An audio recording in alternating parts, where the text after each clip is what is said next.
The year was 2247 when humanity made its first official contact with the Galactic Council. Captain Jake Morrison stood on the bridge of his ship, the horizon's edge, staring at the massive space station that floated in the darkness ahead. The station was called Zenith Prime, and it was bigger than anything humans had ever built. It gleamed silver and blue under the light of distant stars, a monument to thousands of years of peaceful cooperation between hundreds of alien species. Jake was nervous, but excited. He had been chosen to represent humanity at this historic meeting because he was calm under pressure and good at talking to people. Standing beside him was Lisa Grant, a communications officer with bright blue eyes and blonde hair tied back in a tight bun. On his other side stood Peter Hayes, the head of security, a tall man with broad shoulders and a serious expression. All three of them wore their best uniforms, dark blue with silver trim, and they carried no visible weapons because they wanted to appear friendly. The ship docked with a gentle thud, and the airlock doors hissed open. Jake took a deep breath and stepped through, followed by his team. The corridor beyond was enormous, with ceilings that stretched up at least 30 feet. The walls were decorated with symbols and writing in languages Jake couldn't read. As they walked, they saw their first aliens through the transparent walls. There were tall, thin creatures that looked like birds walking on two legs. There were short, fuzzy beings that hopped instead of walked. There were things that floated in the air and things that rolled on wheels built into their bodies.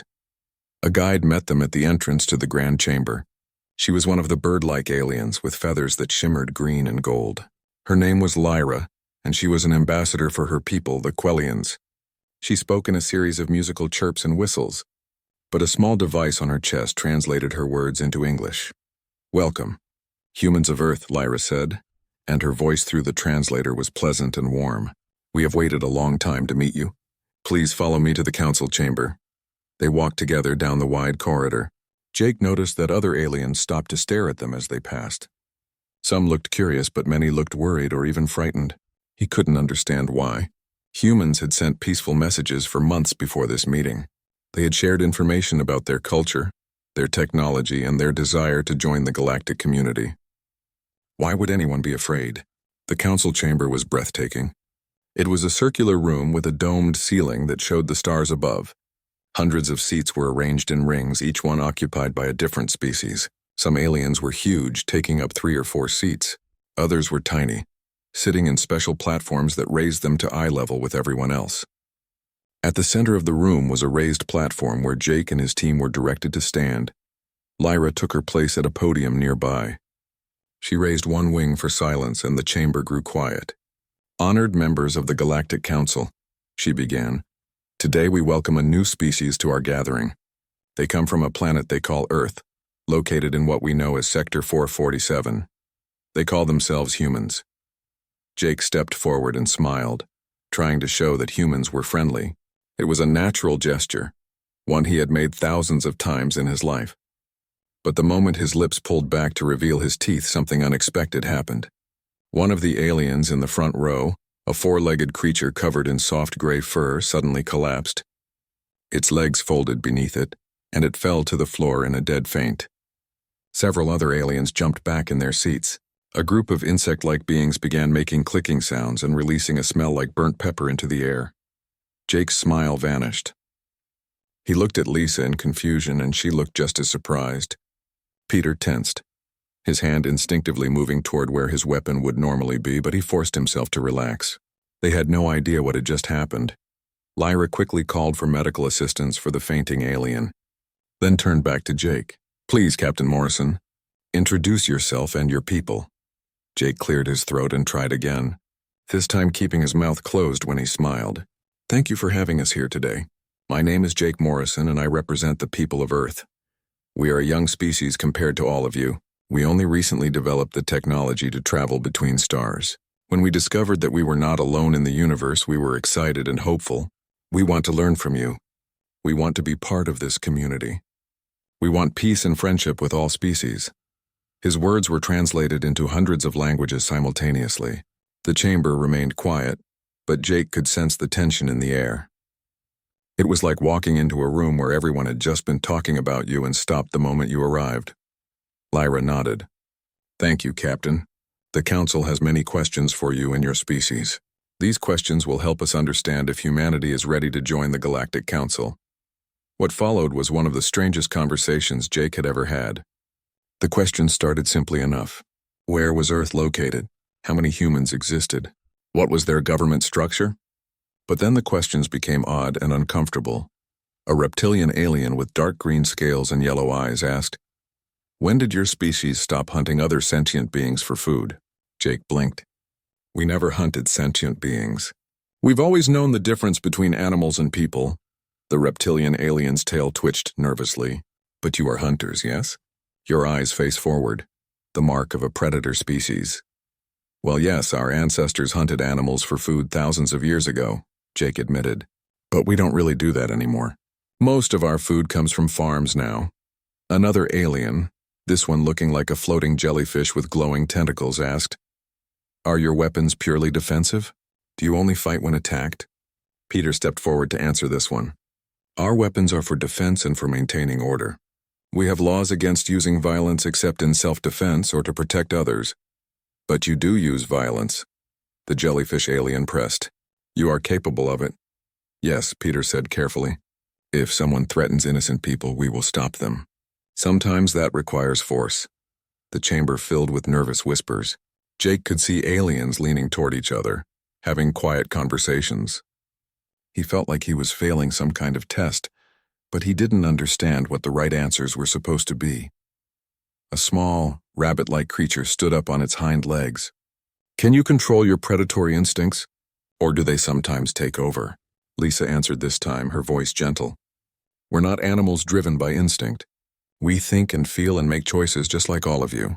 We can control ourselves perfectly well." This answer seemed to make things worse instead of better. More whispers spread through the chamber. Jake caught fragments of translated conversations. Complete control over hunting instincts means discipline. Discipline plus predatory biology equals danger.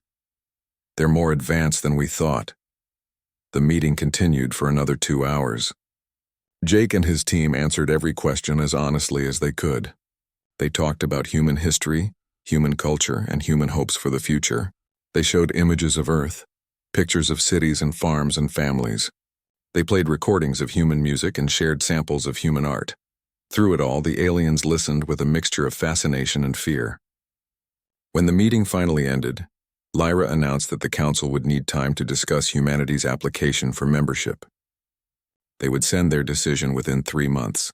As Jake and his team walked back to their ship, Peter shook his head. "That was the strangest diplomatic meeting I've ever attended. It felt like they were afraid of us." "They were definitely afraid," Lisa agreed. "But why? We were nothing but polite and honest." Jake looked back at the massive space station as it grew smaller in their view screen. "I don't know, but we're going to find out. Something about us scares them, and we need to understand what it is if we're going to be part of their community." What Jake didn't know was that at that very moment, the Galactic Council was holding an emergency session. The topic was simple and terrifying. What should they do about the predator species that had just walked into their peaceful civilization? The council members argued and debated late into the night. Some wanted to reject humanity immediately. Others thought they should be monitored closely. A few brave voices suggested that maybe humans weren't as dangerous as they appeared, but one thing was clear to everyone in that chamber. Humanity was unlike any species they had ever encountered. Humans had the eyes of hunters, the teeth of carnivores, and the confident posture of apex predators, yet they spoke of peace and cooperation. They had conquered their own aggressive instincts so completely that they didn't even seem to recognize how frightening they appeared. That combination of predatory biology and civilized behavior was something the Council had never seen before, and it terrified them more than any weapon or threat could have, because it meant humans were not just dangerous, they were unpredictable. And in a galaxy that had enjoyed peace for 10,000 years, unpredictability was the most frightening thing of all. 3 months passed since the first meeting with the Galactic Council, and humanity waited nervously for a response. When the message finally came, it was not what Jake Morrison expected. The Council had accepted humanity as provisional members, which meant they were being given a trial period to prove themselves. Along with the acceptance came humanity's first assignment from the Council. It seemed simple enough on the surface. But Jake had a feeling there was more to it than appeared. The assignment was to help a colony world called Keller's World. The planet was home to a species called the Minoran, small furry beings who looked similar to Earth rabbits but walked upright on two legs. The Minoran were peaceful farmers who grew crops and lived in underground burrow systems that they had expanded into proper towns and cities. Their problem was a native predator called the Razorback. These creatures had recently begun attacking Minoran settlements, and 17 colonists had been killed in the past month alone. The Galactic Council chose to send humans because they thought humans might understand predators better than other species. Jake wasn't sure if this was a compliment or an insult, but he accepted the mission anyway. He took the Horizon's Edge to Keller's World with his usual team. Lisa Grant handled communications with the Minoran government. Peter Hayes assessed the security situation. Dr. Henry Walsh, the ship's biologist, studied everything they knew about the Razorbacks. When they arrived at Keller's World, they were greeted by Elder Thomas, the leader of the main Minoran settlement. He was a small creature, barely 3 feet tall, with soft brown fur and long ears that drooped down his back. Those ears were currently pressed flat against his head, a sign of fear that Henry recognized from his research on Minoran body language. "Thank you for coming," Elder Thomas said through his translator device. His voice was high and squeaky, like a child's voice. "We are desperate. The Razorbacks have never been this aggressive before. We don't know what to do." Jake knelt down to be at eye level with the small alien. He had learned from the first meeting not to smile with his teeth showing. "We're here to help. Can you show us the areas where the attacks have happened?" Elder Thomas led them to a viewing screen where he displayed maps and videos of the Razorback attacks. The creatures were massive, each one the size of a large bear from Earth. They had thick gray skin covered in patches of coarse hair, and rows of sharp spines ran down their backs, which explained their name. Their mouths were filled with teeth designed for tearing meat. In the videos, they moved fast despite their size, crashing through fences and walls to reach the Minoran inside. Henry studied the footage carefully. "These are apex predators," he said. "They're at the top of the food chain on this planet. They're territorial, intelligent, and highly aggressive. Looking at these attack patterns, I'd say you've built your settlements right in the middle of their hunting grounds."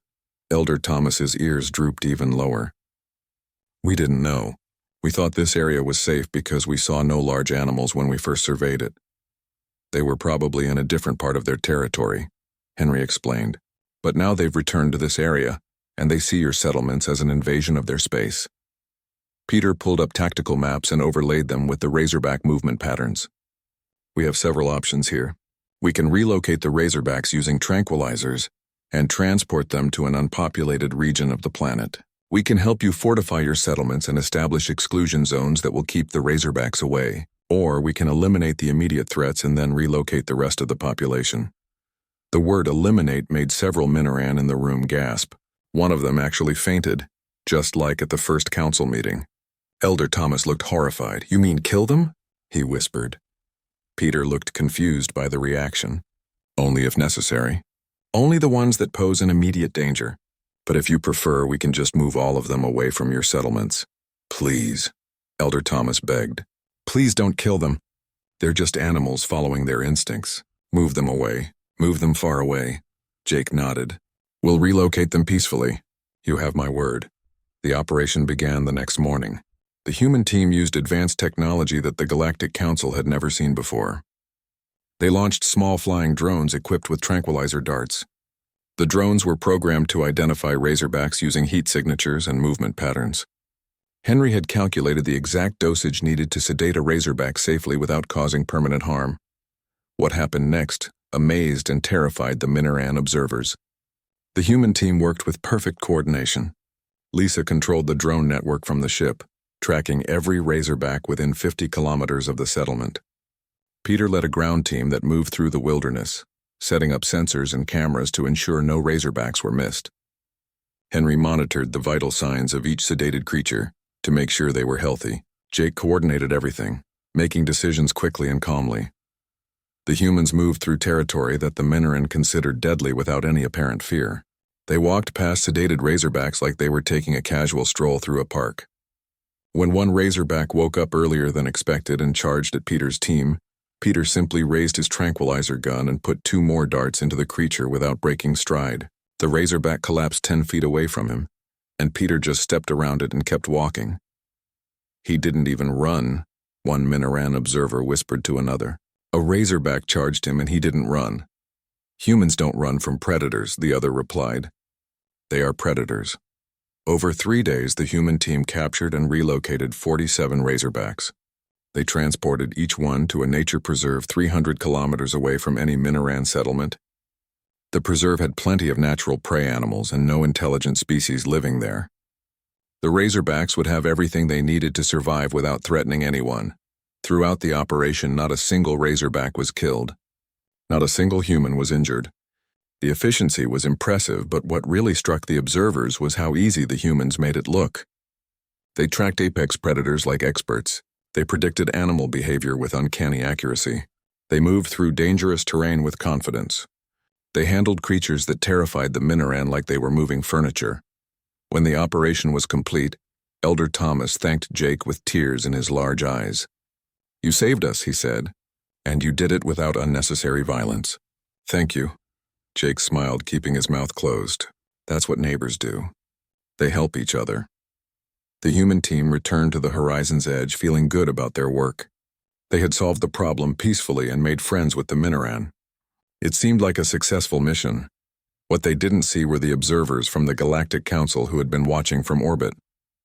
These observers were military analysts, security experts, and xenobiologists. They had been sent to watch how humans handled the situation. Their job was to assess whether humans were as dangerous as the Council feared. Their report was not reassuring. One analyst, a Clixian named Zixtar, wrote in his official assessment, "The humans demonstrated hunting skills that exceed anything in the known galaxy. They tracked, predicted, captured, and relocated apex predators with casual efficiency. What took them 3 days would take any other species 3 months if they could do it at all. They walked into hostile territory inhabited by creatures that could easily kill them, and they showed no fear whatsoever. This is not the behavior of a civilized species that has forgotten how to hunt. This is the behavior of master hunters who have chosen not to kill. That choice makes them admirable, but the capability makes them terrifying." Another observer, a Delphon military commander named Sula, added her own notes. "Most concerning is their coordination. Every human knew exactly what to do without lengthy discussions or debates. They communicated in short, efficient phrases. They adapted to changing situations instantly. This suggests either extensive training or natural instinct for pack hunting. Either possibility is deeply troubling. A species this competent at hunting could dominate the galaxy if they chose to." The reports were sent back to the Galactic Council through encrypted channels. In the Grand Chamber on Zenith Prime, Ambassador Lyra read them with growing concern. She called an emergency meeting of the Council Security Committee. "We asked them to handle a predator problem," Lyra said to the assembled members. "We thought it would be a good test of their abilities and their restraint. They passed both tests perfectly. They were efficient and merciful, but in passing those tests, they've revealed capabilities that frighten me more than any weapon." General Cross, the Saurian military representative, nodded his scaled head. "I've reviewed the tactical analysis. The way they moved, the way they worked together, the way they assessed and solved the problem. This is not amateur work. This is the product of thousands of years of refined hunting techniques passed down through generations. We're not dealing with a species that recently learned to hunt. We're dealing with a species that has perfected it." "What do we do?" asked another council member. "They've done nothing wrong. In fact, they've helped one of our member species. We cannot punish them for being good at what they do." The Galactic Council's decision to study humanity more closely led to the formation of a special research team. The team was led by Vector, an Archon scholar known for his thorough and careful work. The Archons were a species made of living crystal, and they thought in patterns of logic that most other species found difficult to follow. Vector was patient, methodical, and completely dedicated to understanding the truth about any subject he studied. His assignment was simple but important. Learn everything possible about human history and culture. Find out what made humans different from other species. Discover whether they were truly as dangerous as everyone feared. The Council gave him access to all the databases that humanity had willingly shared. Thousands of years of recorded history, art, literature, and scientific knowledge. Humans had hidden nothing. which Vector found both admirable and puzzling. Most species carefully controlled what information they shared with others. Vector assembled a team of researchers from various species. There was Pyrrha, a Delphon who specialized in studying social structures. There was Nyx, a Quellian expert in military history. There was Aurum, a Xanthari who focused on psychology and behavior. Together, they began the enormous task of reviewing human history from its earliest recorded moments to the present day. The first week of research was fascinating. The team learned about human art and music, about their diverse cultures and languages, about their scientific achievements and philosophical debates. Humans seemed creative, curious, and intelligent. They built beautiful cities and wrote moving poetry. They asked deep questions about existence and meaning. They seemed in many ways like any other civilized species. Then the team reached the sections about human warfare, and everything changed. Vector called an emergency meeting after reading about something humans called World War I. His crystalline body pulsed with colors that indicated distress, shifting from calm blue to agitated red. "I need everyone to review the files I'm sending you," he said to his team. "I want to make sure I'm understanding this correctly because what I'm reading seems impossible." The team spent the next several hours in silence, each researcher absorbed in the historical records.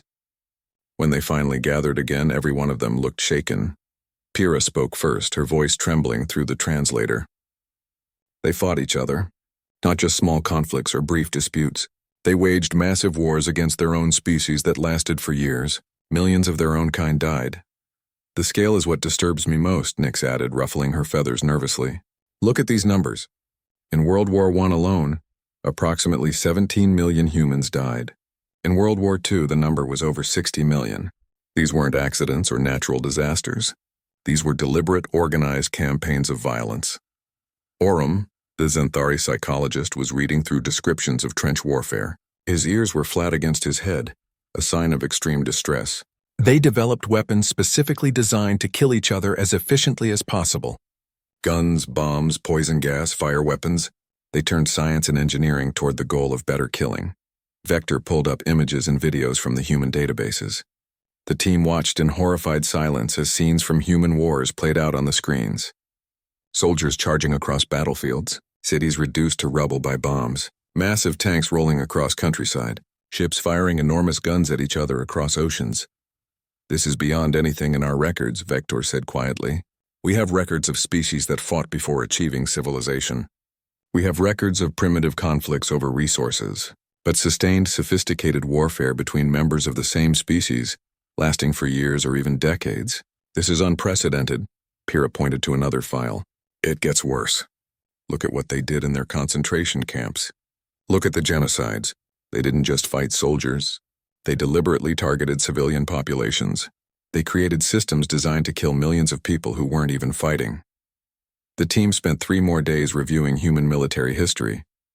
They learned about ancient wars fought with swords and spears. They learned about medieval sieges that lasted for months. They learned about colonial conflicts, revolutionary wars, civil wars, and world wars. They learned about chemical weapons, biological weapons, and finally nuclear weapons. The nuclear weapons were what finally broke through the team's scholarly detachment. Nyx pulled up footage of the atomic bombs dropped on Hiroshima and Nagasaki. The mushroom clouds rising into the sky. The cities vaporized in an instant. The radiation sickness that followed. The team watched the video 3 times, unable to believe what they were seeing. "They created weapons that could destroy entire cities in seconds," Nyx whispered. "And they used them. They actually used them on their own kind." "How many nuclear weapons do they have now?" Aurum asked.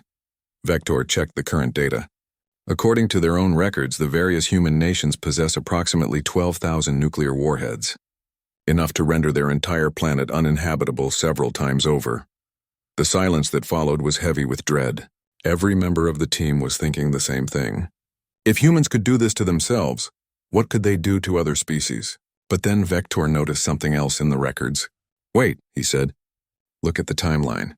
They developed nuclear weapons in 1945. They used them twice. And then they stopped." "Stopped?" Pyrrha asked. "They never used them in warfare again," Vector confirmed. "They came close several times during something they called the Cold War. They built more weapons, developed better technology, aimed missiles at each other across the globe. But they never fired them. They chose not to. The team dug deeper into this period of human history.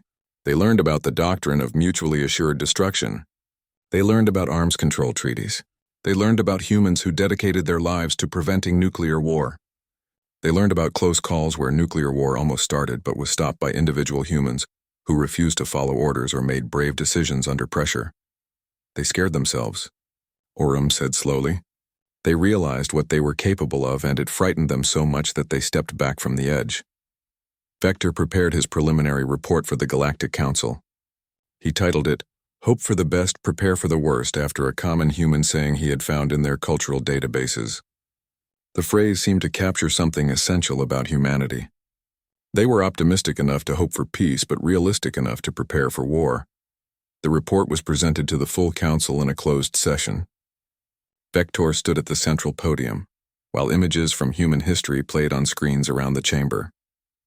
The council members watched in stunned silence as thousands of years of human warfare unfolded before them. When the presentation ended, the chamber erupted in frightened chatter. Ambassador Lyra had to call for order 3 times before the noise died down enough for her to speak. "This is deeply disturbing," she said, "but I must ask the obvious question. They fought like this against themselves, their own species. What would they do to us? To species they have no genetic connection with?" Vector had anticipated this question. That's the paradox that troubles me most. After thousands of years of warfare, after developing weapons capable of destroying their world, they achieved global peace. They formed a unified planetary government. They began exploring space with cooperation instead of conflict.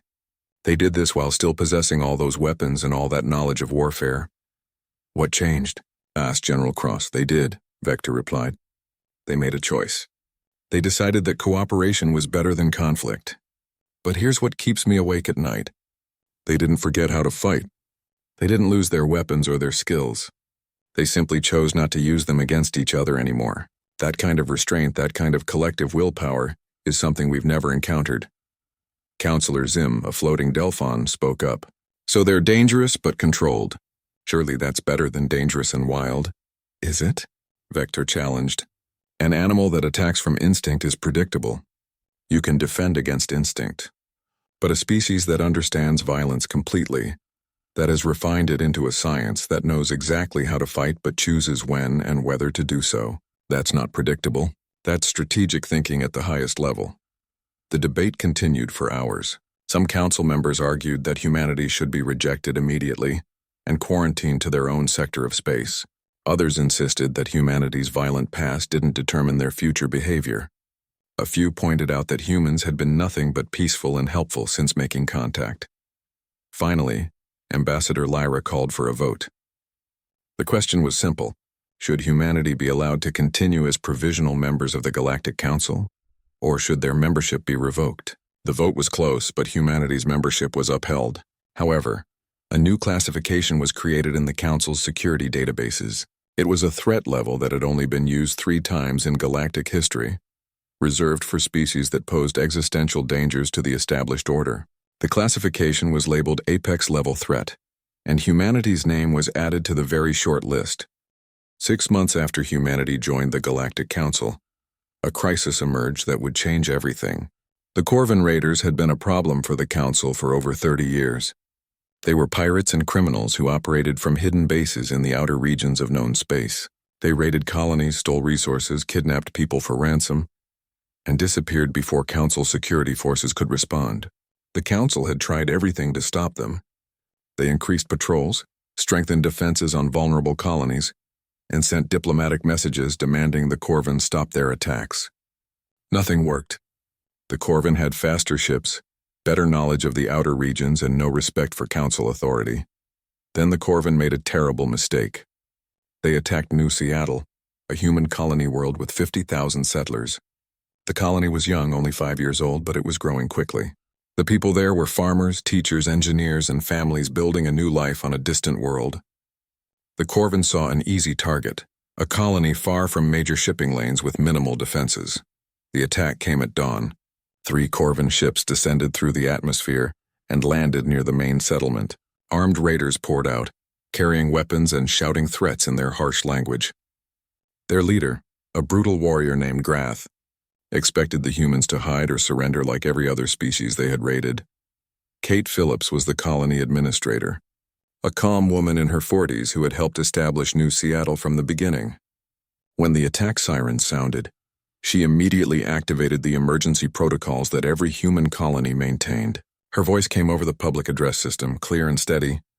All civilians proceed to the underground shelters immediately. Defense volunteers report to your assigned positions. This is not a drill. What the Corvin didn't know was that human colonies, unlike those of other species, prepared for the possibility of attack. Every settlement had weapons stored in secure locations. Every adult colonist had received basic training in how to use those weapons. It was standard procedure, a remnant of humanity's long history of needing to defend themselves. Within 5 minutes, 300 colonists had armed themselves with rifles, shotguns, and other weapons.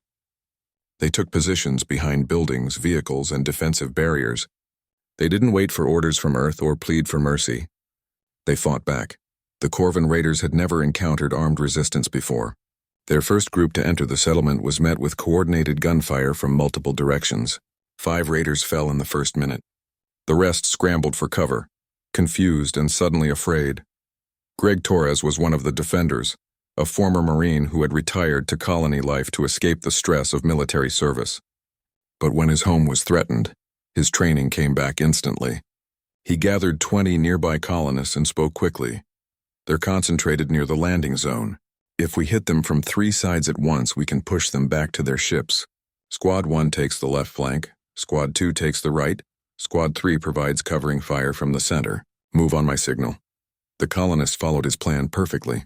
They moved through the settlement using buildings for cover, communicating with hand signals, advancing in coordinated rushes. The Corvin raiders found themselves in a deadly crossfire. These weren't helpless prey animals running in panic. These were organized fighters who knew exactly what they were doing. The battle lasted 90 minutes. The colonists pushed the Corvin back step by step, never giving them a chance to regroup or counterattack. When the raiders finally retreated to their ships and fled into space, they left behind 23 dead pirates and 3 damaged landing craft. The human casualties were 12 wounded and 2 dead, both killed in the initial surprise attack. When Galactic Council security forces arrived 3 hours later, they found Kate Phillips directing cleanup operations. Medical teams were treating the wounded. Engineering teams were repairing damaged buildings.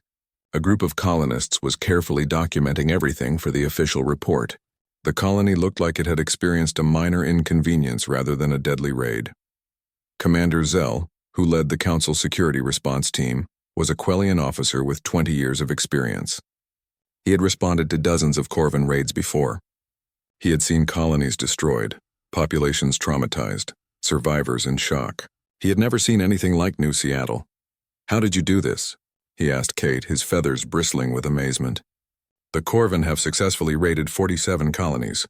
Nobody has ever driven them off before." Kate looked genuinely puzzled by the question. "We defended ourselves. What else were we supposed to do?" "Other species hide and hope the raiders leave quickly," Commander Zell explained. "Or they try to negotiate. They don't fight back. Why not?" Kate asked. Commander Zell didn't have a good answer to that question. The truth was that most species in the Galactic Council had evolved as prey animals or peaceful social creatures. Fighting back against organized violence wasn't something that came naturally to them, but humans were different. Fighting back was their first instinct, not their last resort. News of the attack reached Earth within hours. Admiral Christine Hayes commanded the Human Defense Fleet, 20 military ships that Earth maintained for protecting its colonies and interests. She was a veteran officer with gray hair cut short and eyes that missed nothing. When she heard what happened at New Seattle, she immediately requested a meeting with the Galactic Council leadership. The meeting took place via secure communication link. Admiral Hayes appeared on the screen in the council chamber, her uniform crisp and her expression serious. "The attack on New Seattle was an act of war against humanity," she said without preamble. "We cannot allow it to go unanswered. I'm requesting authorization to pursue the Corvin raiders to their base and eliminate the threat permanently." Ambassador Lyra felt a chill run through her feathers at those words. "Eliminate? Admiral, we don't handle such situations with military force. We increase security. We establish defensive perimeters. We seek diplomatic solutions. How well has that worked for the past 30 years? Admiral Hayes asked bluntly. The Corvin have raided dozens of your worlds. They've killed hundreds of your people. They've stolen resources worth millions. Your diplomatic approach has failed. The council chamber erupted in agitated discussion. The idea of launching an offensive military operation was radical. The council had peacekeeping forces, but they rarely engaged in actual combat. The whole structure of galactic civilization was built on avoiding violence whenever possible. General Cross, the Saurian military advisor, spoke up. I hate to admit it, but the human admiral has a point. We've tried everything else. Perhaps it's time to try something different. The debate lasted 3 days. Finally, the council voted to grant authorization. Though many members were deeply uncomfortable with the decision, they wanted to see what humans could do when they went on the offensive, even though part of them feared the answer. Admiral Hayes assembled her fleet. 20 ships carrying 5,000 trained soldiers. They tracked the Corvin to their base in the Helix Nebula, a region of dense gas clouds that made sensors unreliable. The base was built inside a large asteroid with docking bays, living quarters, and defensive weapons. It was a fortress that the Corvin had used for decades. The human attack was swift and devastating. Fighter craft launched from carriers and established control of the space around the base. Destroyers targeted the defensive platforms with precise missile strikes. Marines in assault shuttles breached the asteroid's docking bays and began clearing the interior room by room. The entire operation was coordinated down to the second, every ship and soldier knowing exactly what to do. The Galactic Council observers watched from a safe distance, recording everything. They saw tactics that were completely new to them, suppressing fire that kept enemies pinned down while other units maneuvered, breaching charges that opened sealed doors, smoke grenades that provided cover, combat teams that moved through the base like they had rehearsed it 100 times. The battle lasted 4 hours. When it ended, the Corvin base was destroyed, their fleet was scattered or captured, and Grath himself was in custody. Human casualties were light, only 15 wounded and none killed. The efficiency was remarkable, but what struck the observers most was how routine it all seemed for the humans. They weren't excited or scared. They were just doing their jobs. Admiral Hayes sent her report to the council. The Corvin raiders have been neutralized as a threat. We're prepared to help establish permanent security in this region if you need assistance. The council accepted her offer, though privately many members were shaken by what they had witnessed. Humanity had taken a problem that had plagued the galaxy for 3 decades and solved it in a single afternoon. They had done it with a level of military competence that was frankly terrifying. Vector updated his files on humanity with new observations. They don't just know how to fight, he wrote. They're good at it.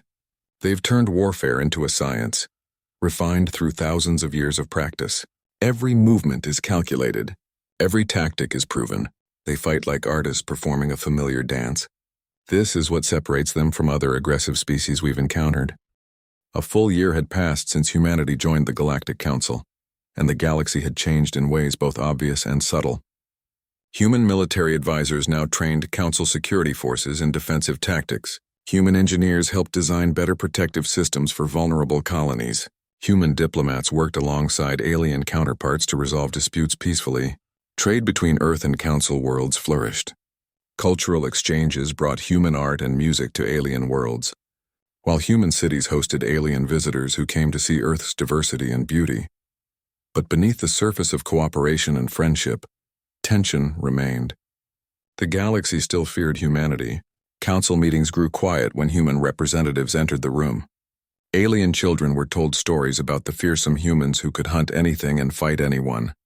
Military planners across hundreds of worlds maintained secret contingency plans for what to do if humans ever turned hostile. The breakthrough that changed everything came from an unexpected source. Dr. Henry Walsh had continued his work with the Xanthari after the mission to Keller's world. He had become friends with a Xanthari scientist named Pilok, a nervous but brilliant researcher who studied animal behavior.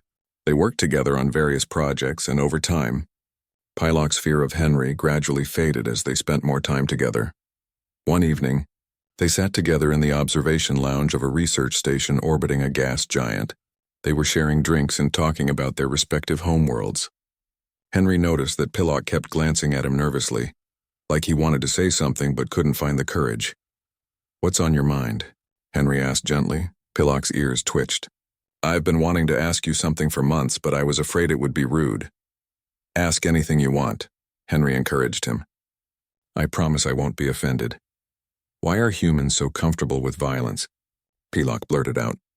"You're kind and friendly and thoughtful, but you can also fight and kill without seeming bothered by it.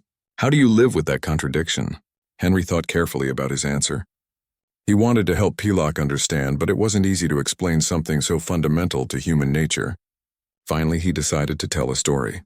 "Let me tell you about a human named Kevin Carter," Henry began. He was a photojournalist who traveled to dangerous places to document suffering and injustice. In 1993, he went to Sudan during a famine. He took a photograph of a starving child who had collapsed on the ground. In the background of the photo, a vulture waited nearby watching the child. It was a powerful image that showed the world the reality of the famine. Pillock listened intently, his ears forward with attention. The photograph won awards and was published around the world, Henry continued, but Kevin was tormented by it. People criticized him for not helping the child. They asked why he took a picture instead of chasing the vulture away or carrying the child to safety. Kevin tried to explain that he had been told not to interfere, that touching people could spread disease, that his job was to document reality, not change it. But the guilt haunted him. He couldn't stop thinking about that moment, about the choice he made. The moral weight of it crushed him. A year later, he took his own life. Henry paused, letting the story sink in. "My point is that humans aren't simple creatures who enjoy violence or feel nothing when they hurt others. We're complicated. We struggle with right and wrong. We question our own actions. We feel guilt and shame and regret. Yes, we can fight when we need to. Yes, we have skills that come from our evolutionary history as hunters, but using those skills causes us pain. Every war in our history has left deep scars on our society. We don't enjoy violence. We just understand that sometimes refusing to act causes more harm than acting does." Pillock was quiet for a long moment, absorbing this information. "So when you fought the Corvin Raiders, it wasn't easy for you?" "It was necessary," Henry said. "But that doesn't mean we felt good about it. The soldiers who fought that battle will remember it for the rest of their lives. Some of them will have nightmares. Some of them will question whether they did the right thing. That's what being human means. Living with difficult choices and their consequences." This conversation was overheard by other researchers in the lounge, and word spread quickly through the station and beyond. The story of Kevin Carter became a subject of discussion across council worlds. Scholars analyzed it. Artists created works inspired by it. Teachers used it to help their students understand humanity better. The story painted a picture of humanity that was more complex than the simple narrative of dangerous predators. It showed vulnerability, moral struggle, and deep emotional capacity. It demonstrated that humans weren't driven by instinct or bloodlust. They were thinking, feeling beings who agonized over difficult decisions just like any other civilized species. Ambassador Lyra requested a private meeting with Jake Morrison. They met in her office on Zenith Prime, a comfortable space filled with plants from her homeworld and soft lighting. She seemed different than she had at previous meetings, less guarded and more genuinely curious. "We've been studying your species' art and literature," she said. "Your films, your novels, your music. We expected to find glorifications of war and violence. Instead, we found something else entirely." "What did you find?" Jake asked. "Questions," Lyra replied. "So many questions. Is war ever justified? What does violence do to the people who commit it? How do we live with the terrible things we've done? Your stories aren't about celebrating conflict. They're about examining its cost and searching for better ways." Jake nodded slowly. "War is part of our history, but so is the rejection of war. Every generation of humans debates whether violence can ever truly be right. We don't have simple answers." "I'm beginning to understand that," Lyra said. "You're not dangerous because you're predators. You're dangerous because you're capable of both great violence and great restraint, and you're intelligent enough to choose between them consciously. That unpredictability is what frightened us." "And now?" Jake asked.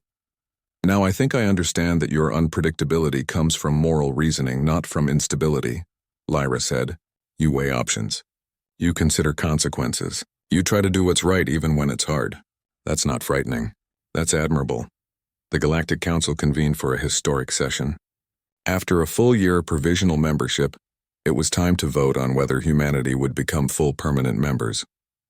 The debate was intense and lasted for 3 days. Some species still advocated for caution. Others argued that humanity had proven themselves through their actions. A few pointed out that humanity had made the galaxy objectively safer and more prosperous. Admiral Christine Hayes was invited to address the council. She stood at the central podium, aware that hundreds of alien eyes were watching her every movement. She spoke calmly and honestly. "I understand your fears about humanity," she said. "Our history is violent. Our capabilities are significant. We can't change what we are or where we come from. But consider this. We've been completely transparent with you. We've shared our technology, our tactics, our entire history. We've hidden nothing. If we wanted to conquer you, would we have given you all the tools and knowledge you need to defend against us?" The logic was compelling. Humanity's transparency, which had initially seemed naive, was actually a profound demonstration of peaceful intent. A species planning conquest would hide its strengths and capabilities. Humans had done the opposite. General Cross rose to speak. "I have trained alongside human soldiers. I have studied their methods and learned their tactics. Yes, they are the most dangerous species in known space, but they are also the most loyal. They don't abandon allies when situations become difficult. They don't retreat when the odds turn against them. If I must face a threat, I want humans standing beside me, not facing me." The vote was called. The results were counted electronically to ensure accuracy. When Ambassador Lyra announced the outcome, her voice carried across the chamber with surprising emotion. Of the 700 council species, 643 voted to grant humanity full membership. 37 abstained. Only 20 voted against. The announcement was met with celebration on Earth. Cities around the planet erupted in joy. Humanity had achieved what they had dreamed of since first discovering they weren't alone in the universe. They were accepted members of a galactic civilization. But the real change wasn't just in the vote. It was in how species across the galaxy began to view humanity. They were no longer just the frightening predators who had stumbled into civilized space. They were the protective guardians who made dangerous regions safe. They were the friends who helped without asking for anything in return. They were the allies who could be counted on when things went wrong. 3 months after the vote, Jake Morrison returned to Keller's world at the invitation of Elder Thomas. When his shuttle landed, he was greeted by a large crowd of Minoran who cheered and waved banners. Elder Thomas, now completely comfortable around humans, rushed forward to shake Jake's hand. "We have something to show you," Elder Thomas said excitedly. He led Jake to the town square, where a large monument had been erected. It showed a human figure standing beside a Minoran, both looking up at the stars together. The inscription was written in both Minoran and English.